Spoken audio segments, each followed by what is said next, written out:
Deepavali. Good morning. Okay, முதல்ல வந்து happy Deepavali. Okay, இந்த Saturday நான் வந்து இந்த குக்கீஸ் செய்கிறேன். அடுத்த Saturday Deepavali. எல்லாத்துக்கும் Deepavali நல்வாழ்த்துக்கள். சேஃபாக இருங்க, ஹெல்த்தியாக இருங்க. முடிஞ்ச அளவுக்கு வீட்டில் வந்து நம்ம வந்து SOP ஃபாலோ பண்ணி வீட்டில் இருப்போம்.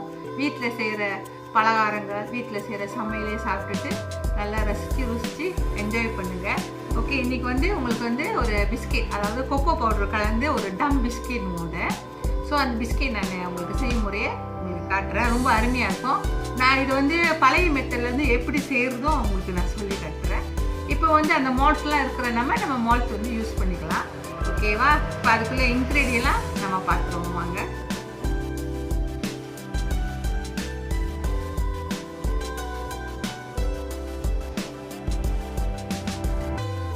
தேவையான இன்க்ரீடியன்ஸ் முதல்ல பார்த்துருவோம். நம்ம பாருங்கள், பட்டரில் நீங்கள் மஜரின் யூஸ் பண்ணலாம். இது ஒரு 250 கிராம் பட்டரு. ஓகே, அடுத்தது பாருங்கள், ஆல் பர்பஸ் ஃப்ளார். நீங்கள் வந்து மைதாவும் யூஸ் பண்ணலாம். நல்லா சளிச்சுக்குங்க. நல்லா ரெண்டு மூணு வாட்டி சளிச்சு எடுத்து வச்சுங்க. இது ஒரு 250 கிராம் தான். கப்பால் எடுத்தால் ஒரு 2.5 கப் வரும். அதேமாதிரி பட்டர் வந்து முதல்ல வந்து 1 கப்பு, கிராம் கணக்குப்படி 250 கிராம். ஓகே, அடுத்தது வந்து 1 egg. அடுத்தது வந்து பாருங்கள், கொக்கோ பவுடர் வந்து ஒரு 80 கிராம். அடுத்தது வந்து சுகர் வந்து ஒரு 250 கிராம். அடுத்தது வந்து வெண்ணிலா, அதுக்குள்ளே மால்ட் பாருங்கள். நான் வந்து இந்த மால்ட் அச்சு பாய்க்கலான்னு இருக்கிறேன் நான். ஸோ நான் செய்யும் முறை அப்புறம் பாருங்கள். அதுக்கு அடுத்தது பாருங்கள், இதில் தான் வச்சு அப்படியே கட் பண்ணுறது. இது வந்து ஒரு பாருங்கள், இந்த ஒரு ஆக்சுவலி இந்த மெத்தட் வந்து முந்தி வந்து நாங்கள் எப்படி செய்வோம்னா நூலில் கட் பண்ணுவோம். ஸோ நான் அப்புறம் வந்து உங்களுக்கு வந்து செய்யும் முறையை காட்டுறேன் நான் எப்படின்னு. வாங்க செய்யும் முறையை பார்க்க.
ஓகே வியூவர்ஸ், நம்ம பிஸ்கெட்லாம் எல்லாம் செஞ்சு ரெடி ஆயிடுச்சு. ரொம்ப அருமையாக இருக்குது. ஸ்மெல் என்னோடய கிச்சன் இன்றைக்கி கொக்கோ ஸ்மெல்லாக இருக்குது. ரொம்ப நல்லா அருமையாக வந்திருக்கு. ஓகே, இதில் வந்து நான் உங்களுக்கு என்ன சொல்கிறேன்னா, நான் செஞ்ச இந்த மாவு வந்து நல்லா சாஃப்டாக இருக்கும். ஆனால் ஒன்ஸ் வந்து நீங்கள் ஆஃப் எடுத்து நம்ம கொக்கோ சேர்க்குறோம்ல, அந்த கொக்கோ சேர்க்குற டோ வந்து கொஞ்சம் ரஃப்பாக இருக்கும். ஓகேவா? ஏன்னா அது என்ன, நம்ம கொக்கோ வந்து நம்ம அதில் வந்து ஆட் பண்ணிடுறோம்ல. ஸோ இது வந்து கொஞ்சம் சாஃப்டாக இருக்கும். ஸோ இந்த கொஞ்சம் சாஃப்டாக இருக்கிறது வந்து கவலைப்படாதீங்க. அது வந்து நம்ம வந்து கொஞ்சோண்டு ஒரு 2 கரண்டி ஸ்பூன் வந்து திரும்பவும் கொஞ்சம் ஃப்ளாஸ் சேர்த்து நல்லா கொஞ்சம் இது பண்ணிக்கோங்க. ஆக்சுவலி இப்போ தான் வந்து நம்ம கிராம் கணக்கு கப்பு கணக்கெலாம் அளவு பண்ணுறோம். கொஞ்சம் பிஸ்கெட்லாம் எப்போதுமே பொதுவாக வந்து ஒரு சீனியை போடுவோம், பட்டர் போடுவாங்க, இல்லைன்னா மஜ்லின் போடுவாங்க. பிசைஞ்சு எடுத்து மாவு பிசைஞ்சு எடுத்து கொஞ்சம் மாவு பதம் பார்த்துக்குவாங்க, அதுலேருந்து அப்படியே செஞ்சு வருவாங்க. ஓகே, அந்த மெத்தட் உங்களுக்கு நான் சொல்லிட்டேன். வந்து இந்த பிஸ்கெட் வந்து நல்லா அருமையாக வந்திருக்கு. ரொம்ப டேஸ்ட்டாகவும் இருக்குது. செஞ்சு பாருங்கள். நான் பாருங்கள், இது வந்து நான் வந்து பிஸ்கெட் வந்து நான் நூலுலேயே தான் வந்து கட் பண்ணி எடுத்தேன். முந்தி வந்து அந்த மோல்ட் வந்து ரவுண்டாக இருக்கும், அதில் வெட்டி எடுப்போம். இப்போ வந்து நம்மளுக்கு வந்து அந்த அச்சில் நம்மளுக்கு கிடைக்கிறனால நம்ம அதில் வச்சு நம்ம அப்படியே வெட்டி எடுத்தாச்சு. ட்ரை பண்ணுங்கள், லைக் பண்ணுங்கள், காமெண்ட் பண்ணுங்கள், ஷேர் பண்ணுங்கள் உங்கள் ஃப்ரெண்ட்ஸ்க்கு. சப்ஸ்கிரைப் பண்ணுங்கள். சப்ஸ்கிரைப் ஒன்ஸ் பண்ணால் போதும், நான் போடுற புது வீடியோலாம் உங்களுக்கு வந்து சேரும். Thank you viewers. ஹாப்பி தீபாவளி.